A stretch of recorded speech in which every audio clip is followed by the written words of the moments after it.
اسرائیلی فوج نے global smooth flotilla پر حملہ کر دیا۔ میڈیا رپورٹس کے مطابق 2 کشتیوں پر اسرائیلی بحری جہاز کے حملے کے اطلاعات۔ فلوٹیلا میں شامل ایک کشتی پر اسرائیلی کمانڈوز نے دھاوا بولا۔ حملے کے تمام ارکان کو گرفتار کر لیا۔ سموتھ فلوٹیلا ارکان میں پاکستان کے سابق سینیٹر مشتاق احمد بھی شامل ہیں۔ سموتھ فلوٹیلا غزہ سے تقریباً 100 نوٹیکل مائل کی دوری پر موجود۔ فلوٹیلا ارکان کا کہنا ہے کہ اسرائیل کے حملے پر لائف جیکٹس پہن لی ہیں۔ اسرائیلی بحری جہاز نے کشتیوں کو گھیرے میں لے لیا۔ کئی کشتیوں سے براہ راست نشریات منقطع۔ ہم نے اپنے ریڈار پر 20 بحری جہازوں کا پتہ لگایا، روکا نہ گیا تو آج صبح 10 بجے غزہ پہنچ جائیں گے۔ اسرائیل کا سموتھ فلوٹیلا میں شامل کچھ کشتیوں کو ڈبونے کا منصوبہ۔ فلوٹیلا میں 46 ممالک سے 497 افراد شریک ہیں۔ اسرائیل کے فلوٹیلا کو روکنے کی دھمکی۔ امریکی اراکین کانگریس کا غزہ فلوٹیلا کی حفاظت کے لیے وزیر خارجہ کو خط۔ غیر ملکی میڈیا کے مطابق 20 اراکین کانگریس نے امریکی وزیر خارجہ مارکو روبیو کو خط لکھا ہے۔ خط میں مطالبہ کیا گیا ہے کہ گلوبل سموتھ فلوٹیلا کے مسافروں کو تحفظ فراہم کیا جائے۔ گلوبل سموتھ فلوٹیلا میں 24 امریکی شہری شامل ہیں۔ فلوٹیلا پر حملہ بین الاقوامی قانون کی کھلی خلاف ورزی ہوگا۔ امریکہ کو اپنے شہریوں کے تحفظ کی ذمہ داری نبھانی چاہیے۔ خط پر رشیدہ طلیب، الہان عمر سمیت نمایاں اراکین کانگریس کے دستخط موجود۔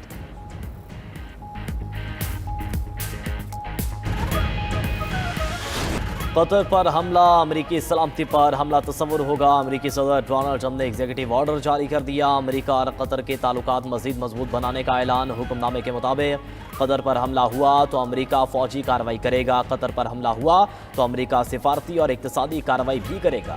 قطر امن، استحکام اور خوشحالی کی جدوجہد میں امریکہ کا ثابت قدم اتحادی ہے۔ امریکہ غزہ جنگ کے خاتمے اور ثالثی کے عمل میں قطر کے ساتھ شراکت جاری رکھے گا۔ ترجمان وائٹ ہاؤس کا کہنا ہے کہ امریکہ نے قطر کو سیکیورٹی گارنٹی دی ہے۔ نیتن یاہو نے یقین دہانی کرائی ہے کہ وہ قطر پر دوبارہ حملہ نہیں کرے گا۔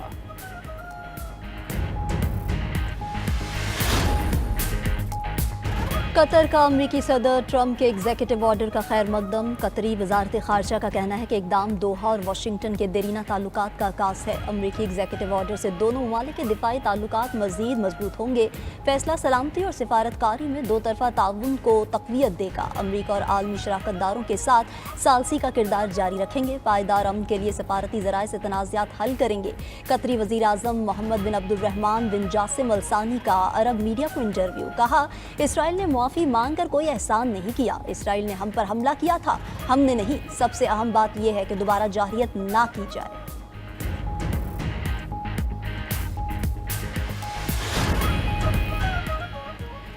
فلسطینی مزاحمتی تنظیم حماس کا غیر مسلح ہونے سے انکار۔ امریکی صدر کے غزہ پلان میں ترمیم کا مطالبہ کر دیا۔ غیر ملکی میڈیا کے مطابق حماس نے اپنے رہنماؤں کی جلا وطنی کی شک پر تحفظات کا اظہار کیا ہے۔ حماس قیادت نے اسرائیل کے مکمل انخلا کی بین الاقوامی ضمانتیں مانگ لی۔ حماس داخلی یا بیرونی ٹارگٹ کلنگ نہ ہونے کی بھی ضمانت چاہتی ہے۔ حماس کے مذاکرات کاروں نے گزشتہ روز دوحہ میں ترک، مصری اور قطری حکام کے ساتھ بات چیت کی تھی۔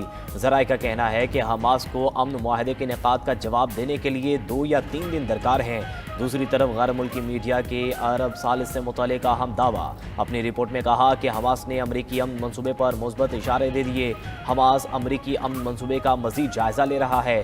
حماس پر جنگ بندی کے لیے مسلم ممالک کا بھی دباؤ ہے۔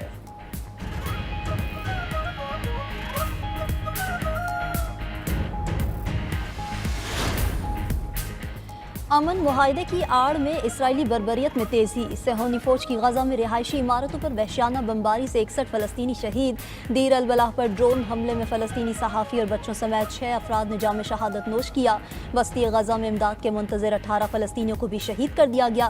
غزہ میں شہداء کی مجموعی تعداد 66,000 سے تجاوز کر گئی۔ اسرائیلی بمباری سے غزہ میں پانی کی 75% پائپ لائنز تباہ۔ نسل کشی اور ظلم کا شکار فلسطینی پانی کی بوند بوند کو ترس گئے۔ ادھر اسرائیلی وزیر دفاع نے نتسارم کوریڈور پر قبضے کا دعویٰ کر دیا ہے۔ کہا کہ اسرائیلی فوج نے غزہ کو شمال اور جنوب میں تقسیم کر دیا۔ اب غزہ سٹی کا مکمل محاصرہ کیا جا رہا ہے۔ غزہ سٹی میں موجود لوگوں کو دہشت گردوں کا حامی سمجھا جائے گا۔ جنوب میں جانے والے افراد کو اب فوجی چیک پوسٹوں سے گزرنا ہوگا۔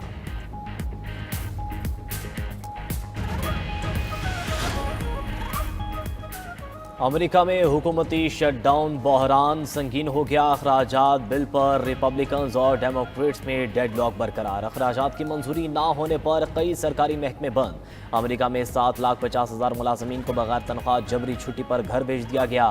Research centre, health care programme اور کسٹمر سروس دفاتر بھی بند۔ محکمے بند ہونے سے امریکی فوجیوں کو تنخواہوں کی ادائیگی نہیں ہو سکے گی۔ شٹ ڈاؤن سے امریکہ کو روزانہ تقریباً $400 ملین کے نقصان کا سامنا۔ امریکی شٹ ڈاؤن کے باعث خلائی تحقیقاتی ادارے ناسا کو بھی بند کر دیا گیا۔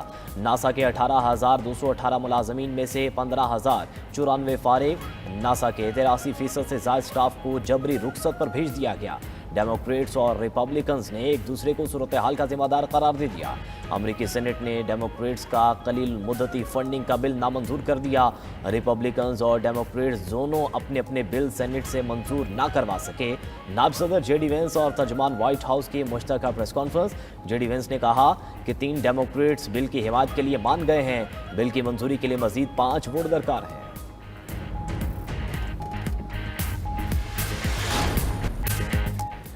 وزیر اعلیٰ پنجاب کی زبان، الفاظ اور لہجہ مناسب نہیں، سندھ سے بھی ایسا جواب آیا تو کیا ہوگا؟ پیپلز پارٹی رہنما قمر زمان کائرہ کی لاہور میں نیوز کانفرنس۔ وزیر اعلیٰ پنجاب مریم نواز کو مخاطب کرتے ہوئے کہا کہ وہ الفاظ استعمال نہ کریں جو ماضی میں کیے گئے۔ بلاول بھٹو تحمل سے چیزوں کو آگے لے کر جانا چاہتے ہیں۔ رائے نہ مانی تو تنقید اور احتجاج کریں گے۔ آپ کہتی ہیں پنجاب کی طرف اٹھنے والی انگلی توڑ دوں گی۔ بطور سیاسی جماعت ہمیں سوال اٹھانے کا حق ہے، ساتھ دینے کا یہ مطلب نہیں حکومت جو مرضی کرتی رہے۔ حکومت پیپلز پارٹی سے کیے وعدے معاہدے پر عمل نہیں کر رہی۔ ہماری پارٹی کے لوگ کہتے ہیں حکومت کی غلطیوں کا بوجھ کیوں اٹھائیں؟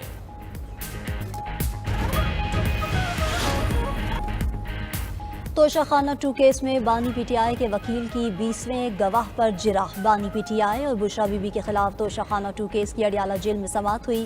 استغاثہ کے 20ویں گواہ پر جرح اگلی سماعت پر مکمل کی جائے گی۔ سماعت کے دوران بانی پی ٹی آئی اور بشرا بی بی کو کمرہ عدالت میں پیش کیا گیا۔ توشہ خانہ 2 کیس میں آج کی سماعت ملتوی کر دی گئی ہے۔ کیس میں بانی پی ٹی آئی نے اپنے قانونی کوآرڈینیٹرز کی تبدیلی کی درخواست دائر کر دی۔ وکیل انتظار حسین پنجوٹا اور نیاز اللہ نیازی بانی پی ٹی آئی کے قانونی کوآرڈینیٹرز کے عہدے سے فارغ۔ بانی پی ٹی آئی نے قانونی کوآرڈینیٹرز میں بیرسٹر علی ظفر اور حامد خان کو شامل کر لیا۔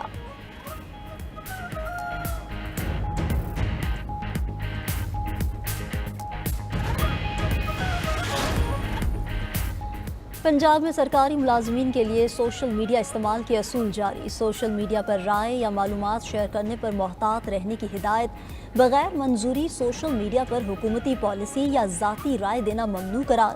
ایسا مواد شیئر نہ کیا جائے جس سے قومی سلامتی یا امن متاثر ہو۔ حکومت یا عدلیہ کی توہین والا مواد ناقابل برداشت ہوگا۔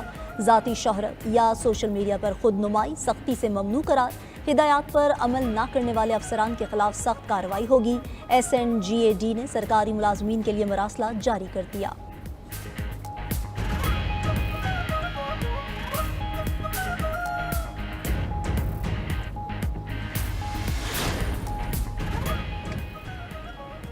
بھارتی کرکٹ بورڈ سے معذرت کی نہ ہی کروں گا۔ صدر Asian cricket council Mohsin Naqvi نے بھارتی پروپیگنڈا مسترد کر دیا۔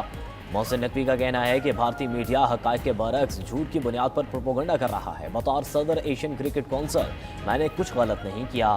بھارتی ٹیم کو اس روز بھی ٹرافی دینے کو تیار تھا، اب بھی بھارت کو ایشیا کپ ٹرافی دینے کو تیار ہوں۔ اگر بھارتی کپتان کو ٹرافی چاہیے تو میرے دفتر آنا ہوگا۔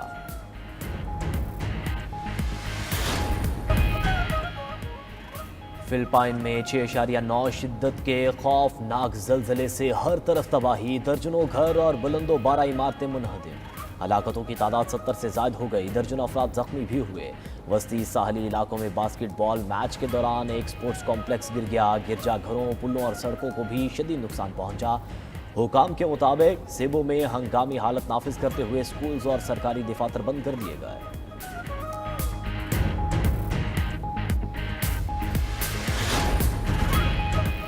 چین کے جدید طیارہ بردار جہاز کی دنیا بھر میں دھوم۔ الیکٹرو میگنیٹک لانچر سے لیس چینی بحری جہاز کو چین کی اہم کامیابی قرار دیا جا رہا ہے۔ چین کی پیپلز لبریشن آرمی نے بحری جہاز فوجیان پر لڑاکا طیاروں کی کامیاب لینڈنگ اور ٹیک آف کا اعلان کیا ہے۔ خبر ایجنسی کے مطابق فوجیان طیارہ بردار بحری جہاز بنیادی آپریشنل صلاحیت حاصل کر چکا ہے۔